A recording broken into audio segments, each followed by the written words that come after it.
So I was watching Batman, and I just got to thinking, what does Carmine Falcone feed Killer Croc for lunch? Marconi and cheese. Protectorate Productions Comedy Showcase. Here we go.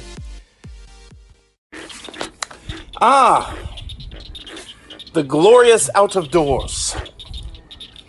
I see a wild creature out here. I think it's a... Oh, crud. Oh, man. It's a Batfry.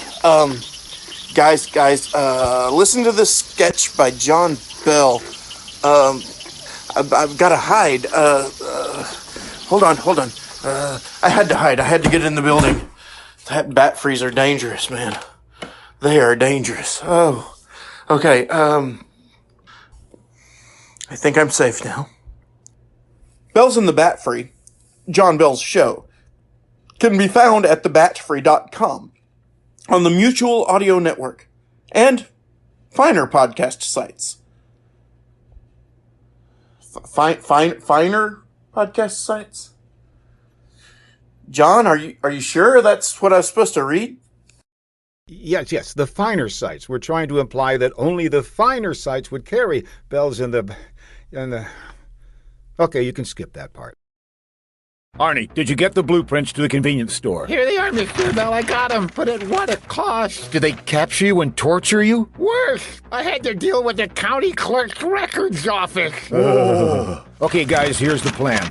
I'll go into the back and meet the receptionist right here. I'll pretend like I'm delivering an important package. Then I'll use these pellets to knock her out. Wow, those pellets must be heavier than they look. No, these are gas pellets. Oh, a little simethicone for the tummy there? I drop them on the floor and they create knockout gas. Oh, like on the old Batman TV show. Big clouds of red and green gas. Yeah, that's what's gonna happen. Don't forget to wear your nose filters. Don't worry, I'll have them stuck into my nostrils. Now, after she's knocked out, I'll drag her to the big electronic metal security door and use her thumb to open it. Wow, she must be strong, Mr. Bell. Her thumb print, Brad. Oh, well, you better hope there's a printer there. Yeah. Anyway, that takes me into the outer office. At this point, Arnie, you'll be hovering overhead in the helicopter. Roger, Mr. Bell. You do know how to fly a helicopter, right? Oh, yeah, I got hours and hours of flying time. Good. Excellent. Helicopter Heroes is one of my favorite games. Brad, Arnie will lower you down to the roof, or you'll cut a hole. A hole what, Mr. Bell? A hole. A hole? You can't cut half a hole. You create a circular void in the roof. Uh-huh.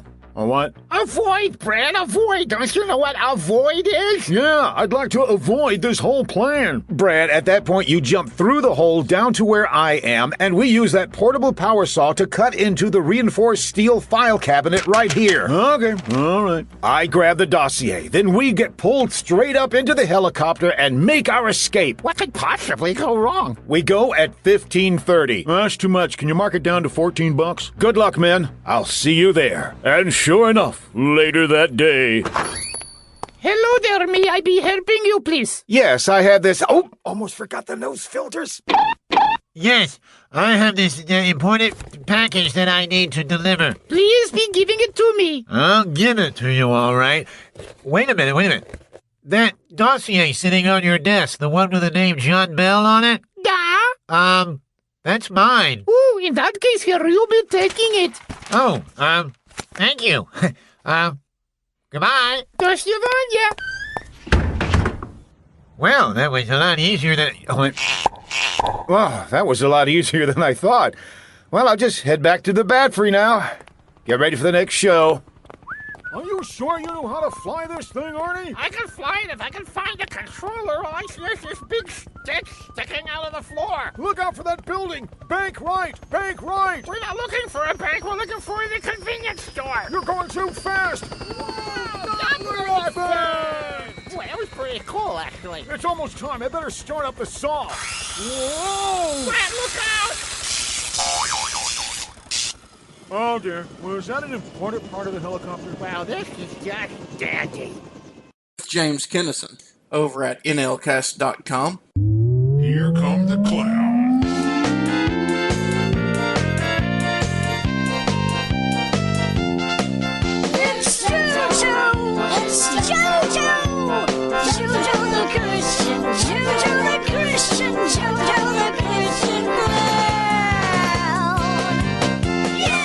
Marionettes, mostly used by weirdos, operated by strings and magic.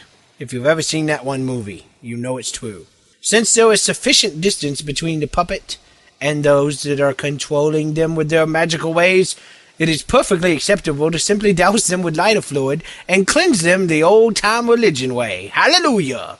You may wish to shout up to the operators above to warn them of possible smoke inhalation, though. That would be the kind thing to do.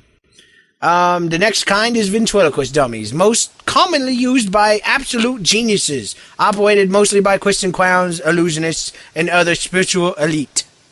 This is the one exception to the general puppet rule. Dummies are a wonderful tool, and most of the world finds them terrifying, but I can't understand that. Nothing could be further from the truth. I have just over 12 of these amazing tools of ministry lining one corner of my sister's garage, with those frozen smiles, those eyes looking just slightly to the right, the head hanging down to the chest. They are the most friendliest looking things you ever did see. And the best part is, late at night when I'm really quiet, they whisper ideas to me. Every Christian clown in training should acquire at least 1 or 6 of these. The last puppet I could think of was bag puppets. They're mostly used by kids at VBS whose teachers have run out of real crafts to do, and they're mostly operated by boys who just wanted to bite their friends with the puppet because the kids are still working on them and are not done, and the bad boys want to bite them. It is sad, though, that puppet propaganda is infiltrating our children's heads at such tender ages. All you have to do is tell the children that the bags are now tainted and have become something that could be an idol in their life. And then remind them that if, their hand offends them, they have to lob it off. And that'll get those kids to put them bags in the trash toot sweet. Well, Miranda or Marcia Marcolake or whatever your name is, I hope that this answers your question. As for my prayer being tacky, I can only assume 1 or 2 things. 1, you are of the devil and therefore all prayers are tacky to you. Or 2, you have never heard people pray who are not actually talking to God but rather to others in the room. That's where I learned it from when I first got saved. It seems to be a perfectly acceptable way to get a point across to a group with the authority of somebody who is speaking to God. And the best part is they can't interrupt you because you're praying. You should try it sometime unless you are full of the devil, in which case you should probably find someone to talk to God for you and figure that out. Hey, check out this newcomer to the showcase, Dan McGowan. After you listen to him, you can check out his website over at danmcgowan.com. I'm getting older. There's stuff that reminds me that I'm getting older. I'm not wrong with that. Every morning I hear my hair. We're free. Let's go. Come on. He's not looking. Come on. Crazy. I got this Gilligan's Island thing happening on the front now. It's great. And here's what makes me feel really old is going online to fill out those forms online, and you have to go find your birth year in the drop-down menu. You know, right? Right? It's crazy. I can go hunt for my birth year in the drop-down menu. I put on Freebird just to kill the time while I'm doing it. I'm going down through historical events, the Challenger, the moon landing, Kennedy assassination, Bay of Pigs. Oh, there I am, right after they canceled Howdy Doody. Okay. I'm at the age now where they put 1 candle on the birthday cake. You know what I'm talking about? Right? 1 candle. I don't know if this is because they're embarrassed if they put all the candles out, or they just don't want me to kill over when they're trying to blow them out. So, 1 candle, that's all I get. My doctor asked me what I was doing for exercise, and I told him I like to play golf. He suggested I try walking the course. So I did that. I was actually surprised at how many things I had missed, having not walked the course before. They got windmills, castles, clown heads, all sorts of things. No more carts for me. Once again, John Steinklauber reprises his role as Judd Whopper with special guest Jimmy David Robbins. Well, Antonio, we're here with your new business venture. I thought your last one would have been more successful. You getting online degrees was a good idea, but the people started asking too many questions. Like what? They want to know, is it a legitimate? Of course it's not legitimate. You were paying me money for to get your degree. So what you gonna do now? I'm gonna open Mamma Mia's lasagna stand. Wait, I've tasted your mama's lasagna, and it is terrible. What else do you have on the menu? That's the only thing on the menu. How would you even be able to sell that to people? I mean, I wouldn't even eat that. You're not gonna eat it? You're not going to eat it? Mamma Mia, she made this batch specifically for you. Well, I wouldn't want to offend your mother. That's how I'm gonna sell it. Why, you little... Hush now, here comes our first customer.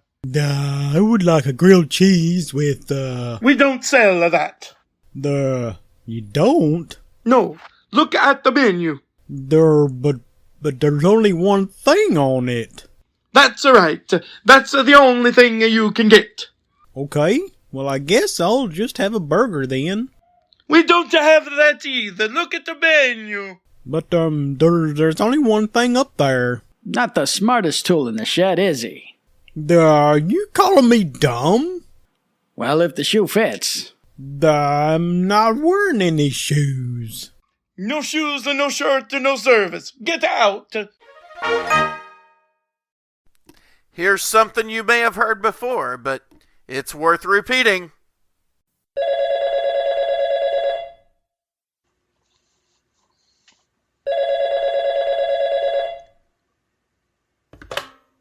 Hello? Are you tired? Why, yes, I am. Do you find yourself waking up at all hours for no good reason? I sure do. Did you know that there is a solution to your malady? Why, yes. If you'd quit calling at midnight, I'd be perfectly fine. If you need a great sandwich, you need to come to the folks who've been doing a great stuff for longer than you think. Why don't you run on down to Burger King? Why? 'Cause we knows good food. And our great service is nothing to sneeze at. You can pick your favorite sandwich and have it done just the way you want. So don't blow it. Come on down to Burger King, where it's clear. When it comes to serving the customer boldly, we ain't yellow. Don't forget, guys, come on down to Burger King and get your famous burger with mustard and pickle and, well, that might not be mustard and that might not be pickle, but by gosh, you won't know the difference. Anyway, we knows a good burger when we see it. And here's Geriatric with Theater Economics. Anyone who's ever graced the floors of a movie theater knows that they have their own economy. It costs more to do pretty much anything. Here are several examples. Looking at a screen. Looking at a screen at home is, as well, we all know, for the most part, free. Save the price of cable every month. But for 2 hours, as a theater, we pay upwards of $6, sometimes $10 in some high-dollar places, dollars to see Flugel the French Poodle get saved by a dog catcher in a strange twist of heart. We laugh. We cry. We're laughing because of the producers of the film were idiots. We're crying because we were stupid enough to pay $6, $10 in some high-dollar places, to see it. Then we go home, which is arguably the best part of Flugel the French Poodle. Eating. I can raid the snack zone at home for, yep, that's right, free. I can go to Stormart and get my very own box of candy for $1 or less. Or I can get popcorn for the same. A large Coke is around $2. In theaters, you pay upwards of $3 for the popcorn, if large, and another $5 for the Coke. Better be some good Coke. Oh, sorry. Just fooling. Soft drinks, people. We're talking $3 for popcorn and $5 for a soft drink. I drink water, but that was $1 or $2 itself. Well, I guess water would be the thing to drink if you wanted to get the real feel for that pirate film they have out now. I just pray I'm not paying $2 for salty water. Restroom usage. Just fooling. You know, I'd love to get this article on Team Jedith Live, but it seems highly unlikely. I spent my last $1 on the soda, and they want $8 to leave. 911, what is your...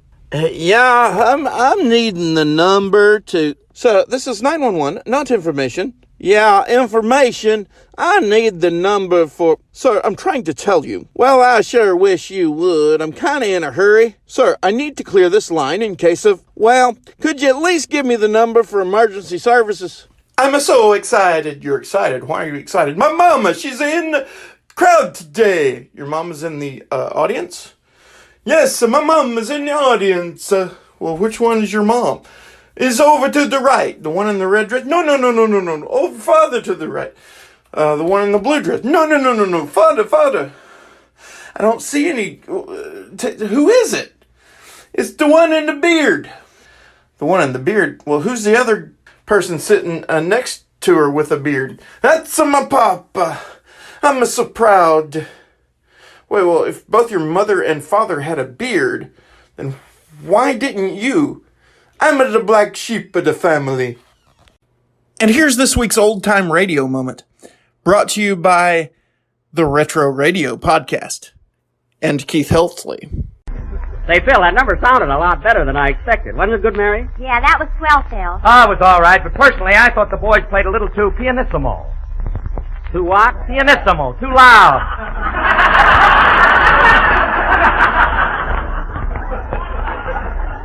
Phil, even though you carry a union card, for your information, pianissimo means soft.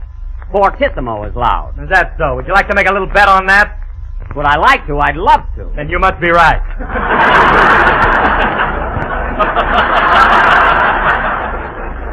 You're darn right I'm right. You know, I didn't study music 15 years for nothing. No kidding, Jack. Did you study the violin for 15 years? I certainly did. He admits it yet. Listen, Mary. Mary, you can joke about it now, but when I was a young fella, I was torn between two loves. In fact, it was a toss-up whether I'd become a concert violinist or a comedian. I didn't know which path to take. Don't tell her finish. I'm reading the book.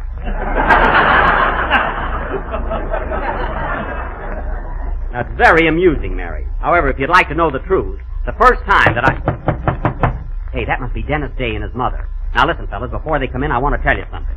While they're here, I want you to show me a little courtesy and respect. I'd like to get this kid started out on the right foot. Now remember that. Okay, Mr. Benny. That's more like it. There's somebody at the door, kind sir. All right, don't overdo it. Come in. Well, how do you do, Mrs. Day? How do you do? Come right in. Thank you. Come along, Dennis. Yes, come in. Well, I'm glad you found the studio all right, Mrs. Day. Did you take a cab like I told you to? Yes, it was $1.65. Here's the slip. Oh. You sure walked into that one. Oh, well, I don't mind. Then smile.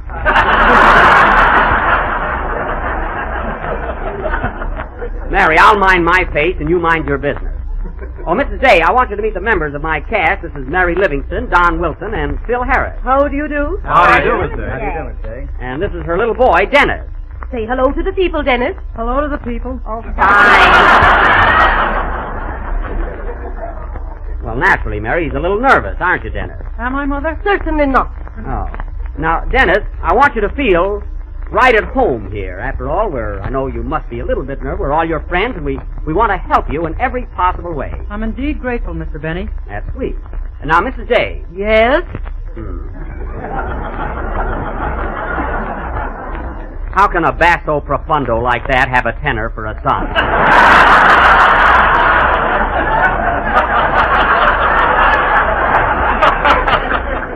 Now, Mrs. Day, I realize this being Dennis's first time here that you're not aware of our schedule. You see, we have a very definite starting time. You have? Yes, we do our first broadcast at exactly 4 o'clock Pacific time, and our repeat broadcast at precisely 8:30. Now, is that clear? Perfectly, and when is payday? Payday? That's not so definite. Miss Livingston, please. Oh, he'll get paid, Mrs. Day. Don't worry about that. Now, Dennis, I think that about covers everything. That's all there is, and that's all you have to know. You're here to sing, so just be on time and do your best. Now, are there any questions? Yes, when do I get some funny lines? Funny lines? I know how you feel, Bub.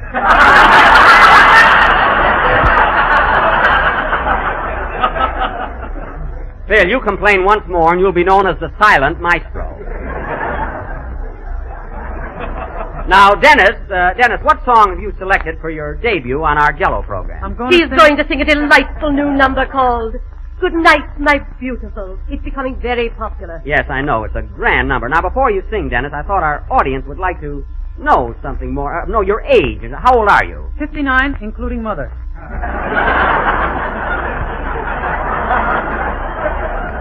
Well, that's not what I meant, Dennis. How old are you by yourself? Dennis is just 19. 19. Well, 19 from 59. That makes you 40, doesn't it, Mrs. Day? I'll take that.